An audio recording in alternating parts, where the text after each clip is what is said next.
দুই রাকাত নফল নামাজের নিয়ত। নাওয়াইতু আন উসাল্লিয়া লিল্লাহি তাআলা রাকআতাই সালাতিন নাফলি মুতাওয়াজ্জিহান ইলা জিহাতিল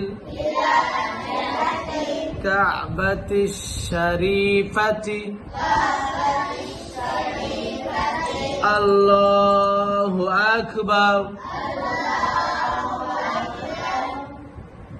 নফল নামাজ জোহরের ওয়াক্তে 2 রাকাত। বলেন, জোহরের ওয়াক্তে, মাগরিবের ওয়াক্তে, এশার ওয়াক্তে আছে না নাই?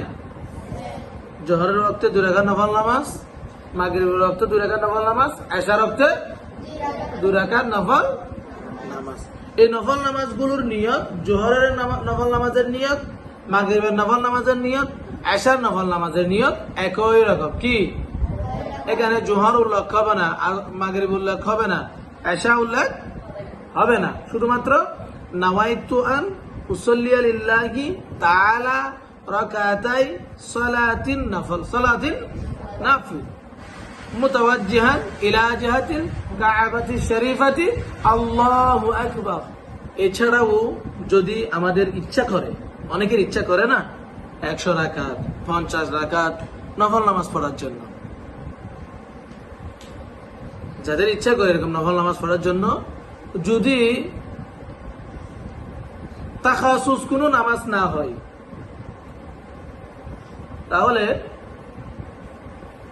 শুধু নফল উল্লেখ করলে হবে। কি হবে? শুধু নফল উল্লেখ করলে হবে। নফল নফল নফল রাকাতাই সালাতিন নাফিল মুতাওয়াজ্জিহিন ইলা জিহাতিল কাবাতি শরীফাতি আল্লাহু আকবার। এভাবে নিয়ত করে করে 2 রাকাত 2 রাকাত 2 রাকাত 2 রাকাত, কেউ 100 রাকাত পড়ুক, 2 রাকাত 2 রাকাত, কেউ 1000 রাকাত নামাজ পড়ুক, কোনো সমস্যা। যত নফল নামাজ আছে সবগুলোর নিয়ত কি হবে? দেয় শুধুমাত্র নফল। শুধুমাত্র কি নফল। বাকি যদি কোনো অন্য কোনো খাস নামাজ থাকে তাহলে ওই নামাজের নামটাও ওখানে উল্লেখ হবে আর কি। তাহলে জোহরের নফল নামাজ 2 রাকাত, মাগরিবের নফল নামাজ 2 রাকাত, এশার নফল নামাজ 2 রাকাত, এভাবে নিয়ত করে কি করতে হবে? নামাজ আদায় করতে হবে। ধন্যবাদ।